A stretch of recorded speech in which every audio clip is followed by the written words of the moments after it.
এই যে চূড়ান্ত দ্বিচারিতা, এই যে মুখোশের আড়ালে অন্য মুখ খেলা করছে, দুর্নীতি কোথায়, এতজন তৃণমূলের বাড়িতে যাওয়া হচ্ছে, তার কটা তথ্য প্রমাণ দিয়ে প্রমাণ করতে পেরেছে কোর্টে? কোর্ট থেকে তো বিচারপতিরা বলেন তথ্য কই, প্রমাণ কই, কতদিন আটকে রাখবো? আর তদন্তে যাচ্ছেন কে বা কারা? তদন্তে যাচ্ছেন রাজকুমার রাম, যিনি নিজে সিবিআই এর এফআইআর নেমড।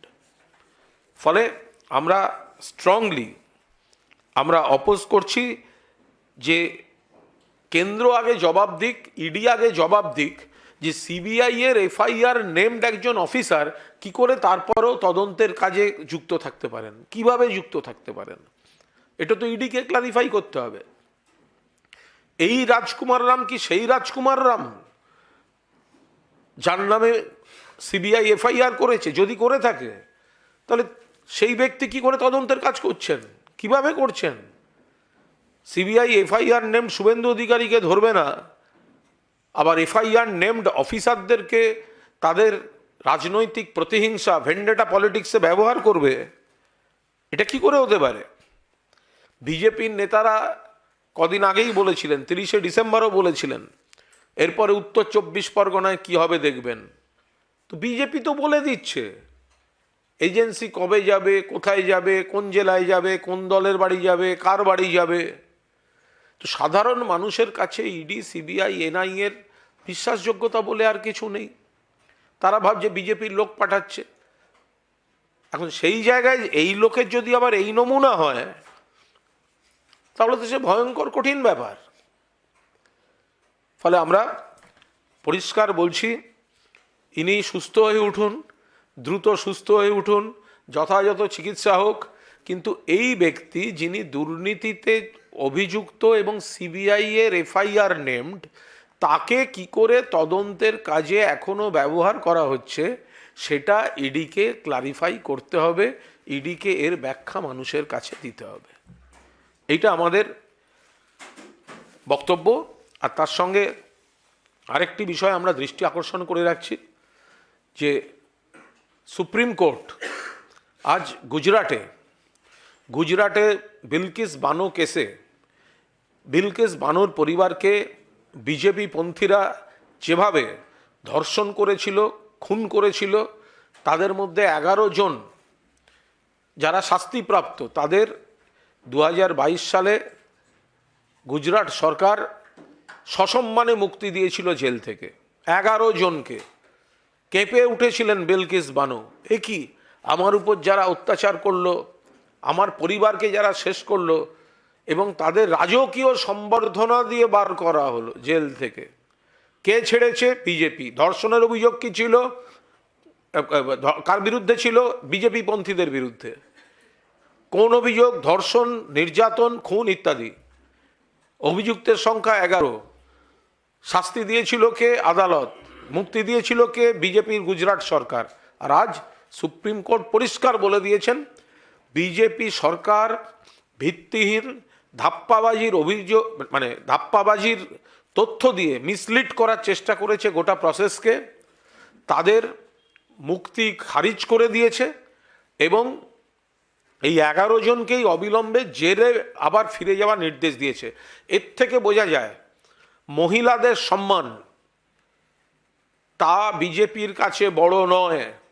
বিলকিস বানো, তার উপর যে নির্যাতন হয়েছিল, আদালতে শাস্তিপ্রাপ্তদের দরজা খুলে দিয়েছিল জেলের কারা? এই বিজেপি সরকার।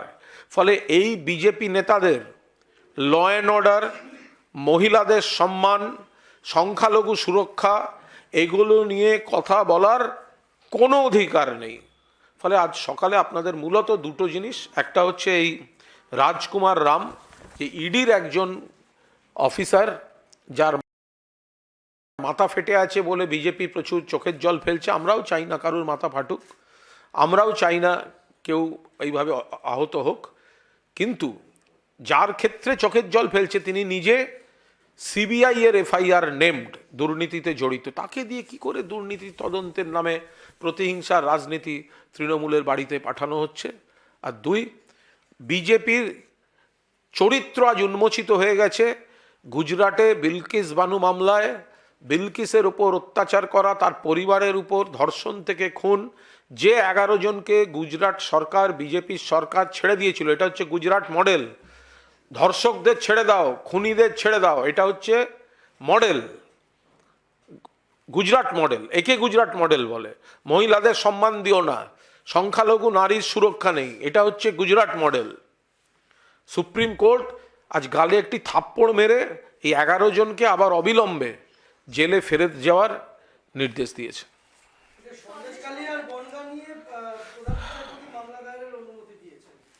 এটা কোর্টের প্রসেস, মামলার অনুমতি দিয়েছেন, মামলা হবে, শুনবেন দুপক্ষের। মামলা তো কোর্ট তো আছে, মামলা হতেই পারে। কোনো একটা ঘটনা ঘটেছে, প্রধান বিচারপতি তিনি নির্দেশ দিয়েছেন, এটা তো কোর্টের প্রসেস। এই স্টেজে এর উপর দাঁড়িয়ে কোনো কমেন্ট হয় না। কারা? তো বিজেপির আর আছে কি? বিজেপি তো এই কাজ করতেই আছে।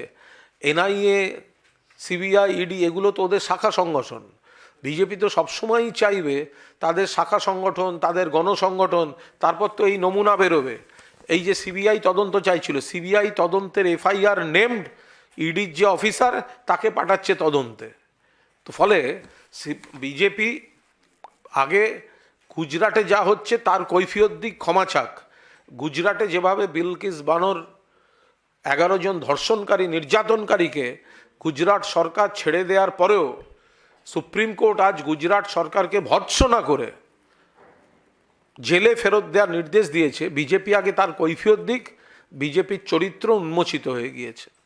যারা মাসের পর মাস মণিপুর কন্ট্রোল করতে পারে না, যারা দিল্লির ওই ভয়ঙ্কর রক্তাক্ত ইনসিডেন্ট কন্ট্রোল করতে পারে না, যারা উত্তরপ্রদেশ থেকে মধ্যপ্রদেশ একের পর এক ডবল ইঞ্জিন সরকারের রাজ্যে কুৎসিত ঘটনা কন্ট্রোল করতে পারেন না, তাদের প্রচারকরা ভিত্তিহীন কুৎসা এসব করবেন, এ তো খুব স্বাভাবিক ব্যাপার। তারা মনে রাখুন যে ল অ্যান্ড অর্ডারের দিক থেকে পশ্চিমবঙ্গ কেন্দ্রীয় সরকারের রিপোর্টেই অত্যন্ত প্রশংসনীয় স্থানে আছে। রাজ্যপাল বিজেপির দলদাসের মতো কথা বলছেন, কিছুদিন দম নিচ্ছিলেন, আবার নতুন করে নেমেছেন।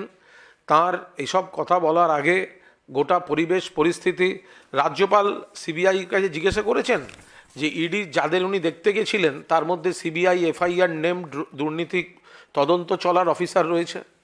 রাজ্যপাল কেন আগে ইডির কাছে জিজ্ঞাসা করছেন না যে তাদের যে ব্যক্তি আহত হয়েছেন, যাকে তদন্তে পাঠানো হয়েছিল, সেই ব্যক্তি সিবিআই এর এফআইআর নেমড, তার বিরুদ্ধে করাপশনের চার্জ রয়েছে। রাজ্যপাল তার এখতিয়ার বহির্ভূত কথা বলছেন, বিজেপির দলদাসের মতো কথা বলছেন। তার পেছনে যখন বিজেপি নেতাদের এবং এজেন্সি অপব্যবহার প্ররোচনা ছিল, তারপরে কোথাও একটা তাৎক্ষণিক দুর্ভাগ্যজনক জনরোষ ঘটেছে, সেটা আমরা কেউ সমর্থন করছি না, কিন্তু রাজ্যপাল এ নিয়ে অকারণ রাজনীতির চেষ্টা করছেন।